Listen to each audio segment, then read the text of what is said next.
दाल बाटी चूरमा। पापा याद है ये फोटोज? हम मनाली गए थे, अगले साल से भी अगले साल। हाँ याद है। एंड वक्त पर सारा प्लान बन गया था और कैसे पैकिंग की थी हमने। हाँ, और कितनी ठंड थी वहाँ, हम तो जम ही गए थे बिल्कुल। मनाली घूमने में तो मज़ा आया था, पर खाना हमें पसंद नहीं आया था। हर जगह या तो मैगी मिल रही थी या मोमोज, और वेज खाने के नाम पर तो जैसे कोई स्वाद ही नहीं था। ये बात बिल्कुल सही की आप सबने। हम इससे पिछले साल जब जूनागढ़ गए थे तब वहाँ भी हमें अच्छा खाना नहीं मिल पाया था। हर बार हम घूमने चलते हैं तो खाने की दिक्कत तो होती है। लेकिन हमें अब तो काफ़ी वक्त हो गया है, कहीं गए ही नहीं। वरुण की भी एग्ज़ाम्स ख़त्म हो गए, लेकिन अभी तक केतन फ्री नहीं हुए। अरे मैंने आप सबको पहले ही कहा था कि ये साल हमारी कंपनी में बहुत काम होने वाला है, बहुत सारे नए प्रोजेक्ट्स चल रहे हैं। हाँ, लेकिन परिवार को समय देना भी तो ज़रूरी है ना। अरे 1.5 साल हो गया, आज जाकर तूने एक छुट्टी ली है, तभी जाकर हमारे साथ बैठा है। माँ, मैं भी आप सबके लिए ही तो कर रहा हूँ ये सब। मैंने इस साल इतना अच्छा काम किया है कि मेरे बॉस मुझसे बहुत खुश है और मेरे प्रमोशन के बारे में भी सोच रहे हैं। सच? पहले तो मुझे लगा था कि मैं आप सबको सरप्राइज दूंगा, लेकिन अब आप सब इतनी शिकायत कर रहे हैं तो मैंने सोचा आप सबको बता ही देता हूँ। ये तो बहुत खुशी की बात है बेटा, तेरी तरक्की से हम सबकी शिकायत दूर हो गई। पापा, आपके प्रमोशन के बाद मैं आपसे एक अच्छा सा गिफ्ट लूंगा। पक्का बेटा। केतन ने 1.5 साल जी तोड़ मेहनत की थी, लेकिन उसका फल उसे आज मिल रहा था। उसके बॉस उसका प्रमोशन करने वाले थे, जिसलिए आज केतन को अपने ऑफिस में बुलाया था। आपने मुझे बुलाया बॉस? आओ बैठो बैठो केतन। सच बताओ तो मैं तुम्हारे काम से बहुत खुश हूँ, इसलिए मैंने सोचा है कि इस बार तुम्हारा अच्छा खासा प्रमोशन हो जाए, और उसके साथ साथ तुम्हारे लिए एक सरप्राइज भी है। प्रमोशन की बात तो मैं समझ सकता हूँ, लेकिन सरप्राइज सर, वो क्यों? तुमने पिछले 1.5 साल में ऑफिस से एक भी छुट्टी नहीं ली, इसलिए तुम्हें इस बार 8 दिन की उदयपुर ट्रिप पर भेजा जा रहा है, और पूरा खर्चा कंपनी की तरफ से। अरे ये तो सच में बहुत बड़ा सरप्राइज हो गया मेरे लिए सर, लेकिन मैं नहीं जा सकता। क्यों, तुम्हें सरप्राइज पसंद नहीं आया? अरे नहीं, ऐसी बात नहीं है सर, बस मैं अकेला अपने परिवार के बिना नहीं जा सकता हूँ। अच्छा, और तुमसे किसने कहा कि तुम अकेले जा रहे हो? मतलब? मेरा मतलब है तुम अपने पूरे परिवार के साथ उदयपुर की ट्रिप पर जा रहे हो। क्या सच में? हाँ हाँ बिल्कुल सच, और उसका पूरा खर्चा कंपनी की तरफ से है, इसलिए तुम्हें चिंता करने की कोई जरूरत नहीं है। सर ये तो सच में बहुत बड़ा सरप्राइज हो गया, मेरे परिवार वाले तो खुश हो ही जाएंगे। ये सब तुम्हारी मेहनत का फल है। Thank you sir. इस खबर को सुनने के बाद केतन की खुशी का कोई ठिकाना नहीं था। वो ये खुशखबर देने के लिए बहुत ज्यादा उत्साहित था, लेकिन वो जैसे ही घर पहुंचा उसने सबके साथ ये बात शेयर कर दी कि वो लोग उदयपुर ट्रिप पर जा रहे हैं। पापा, मुझे नए कपड़े चाहिए प्लीज। हाँ हाँ, सबको नए कपड़े, नए जूते, सब कुछ मिलेगा। मुझे तो बस हमारे खाने की चिंता है, पता नहीं राजस्थानी खाना कैसा होगा। हाँ, मैं भी यही सोच रही थी। इस बार ना हम तैयारी के साथ चलेंगे, थेपले, खाखरा, भेल सब कुछ अपने साथ लेकर चलेंगे। हाँ, अब घूमना है तो थोड़ा तो एडजस्ट करना ही पड़ेगा। कोई बात नहीं, हम थोड़ा सह लेंगे, लेकिन घूमने चल रहे हैं वही हमारे लिए खुशी की बात है। मैं सब कुछ यहाँ से ही खाना पैक करके चलूंगी, हमें कोई भी तकलीफ नहीं होगी। हाँ, वहाँ जाकर हमें कौन सा दाल बाटी चूरमा खाना है? दाल बाटी चूरमा वो क्या है पापा? अरे मेरे ऑफिस वाले कह रहे थे कि राजस्थान का दाल बाटी चूरमा बहुत ही अच्छा होता है, उसे जो एक बार खाता है वो खाता ही रह जाता है। अरे लेकिन वो होता क्या है? कह रहे थे आटे की बाटी होती है जिसे अंगारों में सेकते हैं, और दाल उसके ऊपर डालकर खाते हैं, उसके ऊपर घी, लहसुन की चटनी, प्याज और नींबू, और उसी बाटी से फिर चूरमा बनता है मीठा। अरे सुनने में कितना अजीब लग रहा है ना, हम नहीं खाने वाला है ऐसा कुछ। हाँ मम्मा, आपको पता है मुझे अजीब चीजें पसंद नहीं है, मैं तो वहाँ पास्ता या फिर चाइनीज खा लूंगा। हाँ बेटा ठीक है, मैं भी वैसे ना सब कुछ लेकर ही चलूंगी। राजस्थान की दाल बाटी चूरमा का नाम सुनते ही केतन का परिवार समझ गया था कि इस बार भी उन्हें ट्रिप पर उनकी पसंद का खाना नहीं मिलने वाला, इसलिए इस बार वो अपनी तैयारी के साथ जाने का सोच रहे थे। अरे सरिता, सुबह से देख रही हूँ तू और निहारिका कुछ न कुछ पैक किए जा रहे हो। अरे हम जा रहे हैं ना उदयपुर ट्रिप पर, केतन को कंपनी की तरफ से ऑफर हुई है। अरे वाह, ये तो बड़ी खुशखबर है, हमारे लिए वहाँ से तोहफा जरूर लाना। अरे बिल्कुल, पड़ोसियों के लिए तोहफे तो बनते हैं। अरे वो सब तो ठीक है, लेकिन तुम ये मठरी, थेपला, भेल, बिस्कुट ये सब पैक क्यों कर रहे हो? वहाँ तुम लोगों को भूखा रखने वाले हैं क्या? नहीं आंटी जी, ऐसी बात नहीं है, लेकिन हम कहीं भी बाहर जाते हैं तो हमें अच्छा खाना नहीं मिलता, इसलिए हम लोग इस बार अपनी तैयारी के साथ जा रहे हैं। और नहीं तो क्या, कह रहे थे कुछ वो दाल बाटी चूरमा मिलता है वहाँ। अब हम लोग तो भाई ऐसी चीज़ें खाते नहीं, तो हमने सोचा कि हम अपनी चीज़ें साथ लेकर ही चलते हैं। हाँ सही कह रही हो तुम लोग, पता नहीं क्या होता है ये दाल बाटी चूरमा, कैसा होगा इसका स्वाद, पसंद आएगा कि नहीं आप लोगों को पता नहीं। और दाल तो हम घर पर भी खाते हैं, वहाँ जाकर भी दाल ही क्यों खाएंगे? ये बात तुमने बिल्कुल सही कही, घूमने जाकर भी कौन दाल रोटी खाता है? केतन का परिवार तैयार था उदयपुर जाने के लिए। उनकी सारी तैयारी हो चुकी थी और टैक्सी में बैठकर वो रेलवे स्टेशन पर जा रहे थे। अरे सर, बहुत अच्छी जगह जा रहे हैं आप, वहाँ जाकर दाल बाटी चूरमा जरूर खाइएगा आप। और वहाँ तो बहुत कुछ है देखने को, झीलों का शहर कहते हैं उदयपुर, वहाँ के किले, राजस्थानी संगीत, राजस्थानी पगड़ी, आपको तो बहुत मजा आएगा। हाँ भाई हाँ, हम सब कुछ एंजॉय करेंगे। बस दाल बाटी को छोड़कर।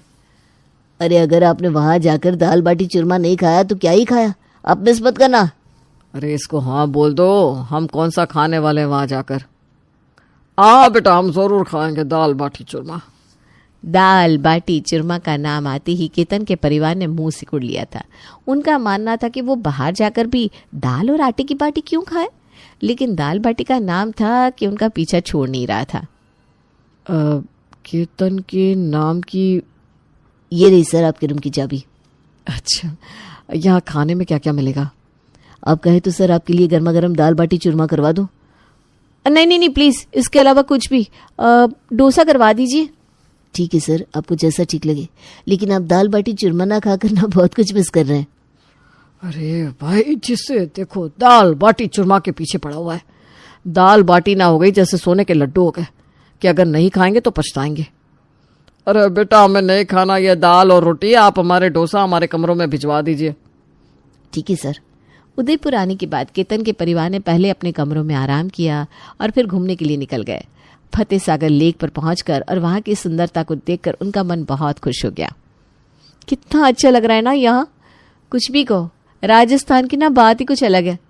देखो यहाँ कैसे सबने लाल रंग की पगड़ी पहनी है, यहाँ की सुंदरता को देखकर मजा ही आ गया। हाँ, ऐसी शांति और सुंदरता कहाँ देखने को मिलती है शहरों में। यहाँ के लोगों की बोली भी कितनी मीठी है, और ये पगड़ी तो राजस्थान की शान है। पापा, हम भी ट्राई करते हैं ये पगड़ी। हाँ हाँ बेटा, बिल्कुल। आओ चलो, हम सब राजस्थानी पोशाक के साथ फोटो खिंचवाते हैं।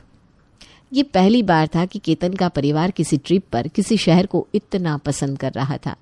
उदयपुर के किले, झीलें और उसका सौंदर्य उन्हें भा गया था, लेकिन अभी भी एक चीज थी जो उनका पीछा नहीं छोड़ रही थी, और वो थी दाल बाटी चूरमा, जिसे खाने का इनका कोई इरादा नहीं था। अरे भाई, कैसा लगा आपको उदयपुर का मेला? मुझे तो बहुत मजा आया, मैंने आज से पहले मेला कभी नहीं देखा। कितनी सारी चीजें थी ना पापा वहाँ, इतने बड़े राइड्स, पॉपकॉर्न, आइसक्रीम, पकोड़े। दाल बाटी चूरमा। प्लीज अब इसकी बात मत करना, मैं दाल बाटी चूरमा का नाम सुन सुनकर थक गया हूँ। हाँ भाई जी, हमें आपका राजस्थान बड़ा ही पसंद आया, लेकिन बस दाल बाटी चूरमा की बात ना करो। अरे हमने आज तक जितने भी शहरों में नया कुछ खाया है, या तो हमें पसंद नहीं आया या हम सबकी तबीयत पे बनाई, इसलिए दाल बाटी चूरमा आप ही खाओ। और वैसे भी दाल ही तो है और आटे को सेका हुआ है, इसमें इतना सब लोग हमें क्यों कह रहे हैं खाना ही चाहिए? आप लोग समझ नहीं रहे, दाल बाटी चूरमा कोई ऐसी वैसी चीज ना है, इसके पीछे भी एक कहानी है। कहानी? राजस्थान में रेगिस्तान में बड़ी कड़ाके की धूप होती है, जिससे रेत गर्म हो जाती है। पहले के ज़माने में जब लोग नौकरी पेशे के लिए निकलते थे, तब वो घर से कुछ तरह की दाल लेकर निकलते थे और आटे की लोई, और फिर उन्हें तपती रेत पर सेका जाता था, जिससे बाटी बन जाती थी। लहसुन की चटनी इसलिए बनाई जाती थी क्योंकि वो कई दिनों तक खराब नहीं होती, इसीलिए राजस्थान की आन बान शान मानी जाती है दाल बाटी चूरमा। हमें तो पता ही नहीं था दाल बाटी की ये कहानी भी हो सकती है। केतन, ये तो समझ में आ गया कि दाल बाटी क्यों बनाई जाती है, लेकिन मीठे में चूरमा? नौकरी पर दूर दूर जाने वालों के पास इतने पैसे नहीं होते थे कि वे मीठा कुछ खा सके। इसीलिए बाटी का चूरमा बनाकर उसमें घी और गुड़ मिलाया जाता है, जिससे मिठाई की कमी महसूस ना हो, लेकिन उसका स्वाद किसी राजशाही मिठाई से कम नहीं होता। वाह वाह, मान गए आपके राजस्थान को। आपने तो इस कहानी के साथ हमारा दिल ही जीत लिया। पापा, इस कहानी को सुनने के बाद तो दाल बाटी चूरमा खाना ही पड़ेगा। हाँ, अगर इसके बाद भी हमने दाल बाटी चूरमा नहीं खाया तो शायद हम बहुत कुछ मिस कर देंगे राजस्थान में। बिल्कुल, हम अभी चलते हैं। मैं आपको ऐसी जगह ले चलता हूँ जहाँ आपको पूरा राजस्थान एक ही जगह देखने को मिल सकता है। टैक्सी ड्राइवर उन्हें ऐसी जगह दाल बाटी चूरमा खाने के लिए ले जाता है जहां राजस्थानी फोक डांस, राजस्थान की गांव जैसा माहौल बना हुआ था। वहां केतन का परिवार जब पहली बार दाल बाटी चूरमा को खाता है तो उन्हें यकीन नहीं होता कि इस चीज के लिए वो इतने दिनों से ना कह रहे थे। अगर हम आज ये दाल बाटी चूरमा नहीं खाते तो शायद जिंदगी में पछताते रहते। आपने सही कहा पापा, इसका स्वाद इतना अच्छा है कि मेरे पास तो शब्द ही नहीं है। निहारिका, मैं तो कहती हूँ इसे कैसे बनाते हैं ये भी हम सीख लेते हैं। यहाँ से मेरा तो मन ही नहीं भर रहा सच में। माँ सही कह रही है, एक से तो मेरा भी कुछ नहीं होने वाला। अपने लिए दूसरा मंगवा रहा है तो मेरे लिए भी मंगवा देना बेटा। पापा, मेरे लिए भी। मैं भी खाऊंगी एक और। अब सब खा रहे हैं तो मेरे लिए भी ऑर्डर कर ही दे। ठीक है। केतन का परिवार जिस दाल बाटी के लिए इतने दिनों से मना कर रहा था, उसे खाने के बाद उन्हें जैसे और कोई चीज अच्छी लगी नहीं रही थी। वो जितने भी दिन उदयपुर में रहे उन्होंने उतने दिनों तक दाल बाटी के अलावा कुछ नहीं खाया। आज हमारा आखिरी दिन है, इसलिए जिसे जो भी खाना हो बता देना। कल हम फिर से मुंबई वापस जा रहे हैं। वैकेशन खत्म भी हो गया, पता भी नहीं चला। हाँ, उदयपुर में तो हर दिन मजेदार था, पता ही नहीं चला कब हमारी वैकेशन खत्म हो गई। हाँ, लेकिन अब तो घर जाना ही है ना। चलो अब बताओ कौन क्या क्या खाएगा। दाल बाटी। केतन की पूछने पर हर किसी का बस एक ही जवाब था, दाल बाटी। सबने अपने वैकेशन के आखिरी दिन को बड़े मजे से एंजॉय किया और अगले दिन मुंबई वापस आ गए। लेकिन अब भी राजस्थान की खुशबू उनके मन से जा नहीं रही थी। मुझे तो अभी भी उदयपुर की याद आ रही है। सच का, वहाँ पहनावा, खाना, मिठाइयाँ, किले झीले सब इतना अच्छा था। मन से जा ही नहीं रहा है। ये मेरे जीवन की सबसे यादगार ट्रिप थी। दाल बाटी के पीछे की कहानी सुनकर तो राजस्थान के प्रति मेरा प्यार और सम्मान और ज्यादा बढ़ गया है अब से। पापा, हम फिर से कब जाएंगे दाल बाटी खाने? अरे कहाँ जाने की बात हो रही है फिर से? अभी अभी तो घूम कर आए हो। हाँ, और क्या लेकर आए हो हमारे लिए? अरे तुम दोनों के लिए इतनी सारी चीजें लाई हूं कि तुम दोनों देखकर खुश हो जाओगे। ये देखो, राजस्थानी पगड़ी, जूती, उनके हाथ से बनाए गए जेवर, हाथ से बनाए गए पर्स, झुमके। वाह, राजस्थान में इतना सब मिलता है, हमें तो पता ही नहीं था। लेकिन इन सब से भी एक और चीज है जो आपको जरूर ट्राई करनी चाहिए आंटी, और वो है दाल बाटी चूरमा। वाह मम्मा, आपने दाल बाटी चूरमा बनाया? हाँ, मैंने रेस्टोरेंट के स्टाफ से दाल बाटी बनाने की विधि सीख ली थी। उतनी अच्छी तो नहीं होगी, लेकिन हमें राजस्थान की याद तो दिलाती रहेगी। तुमने तो राजस्थान को ही घर में ला दिया बेटा, सच में। अरे भाई, इसमें ऐसी क्या खास बात है जो तुम लोग इतना पागल हुए जा रहे हो इसके पीछे? आंटी, ये तो आपको खाकर ही पता चलेगा कि इसमें क्या खास बात है। हाँ ला भाई, हम भी तो चखे आखिर क्या है ये दाल बाटी चूरमा। शीला और जानकी दाल बाटी खाने के बाद समझ जाती हैं कि केतन का परिवार किस स्वाद की बात कर रहा था। सरिता उसे उसके पीछे की पूरी कहानी भी सुनाती है, जिससे इसका स्वाद और बढ़ जाता है। मैं तो जा रही हूँ भाई। अरे कहाँ चली तुम? अपने बेटे को कहने कि हमें भी उदयपुर चलना चाहिए दाल बाटी खाने।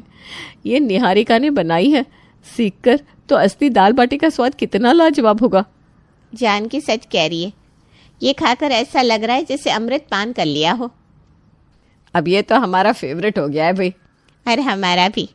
निहारिका, तू मुझे इसकी रेसिपी शेयर कर देना, मैं बीच बीच में घर पर बनाऊंगी। भाई मैं तो यहीं आकर खाऊंगी। राजस्थान की आन बान शान with original style, dal baati churma.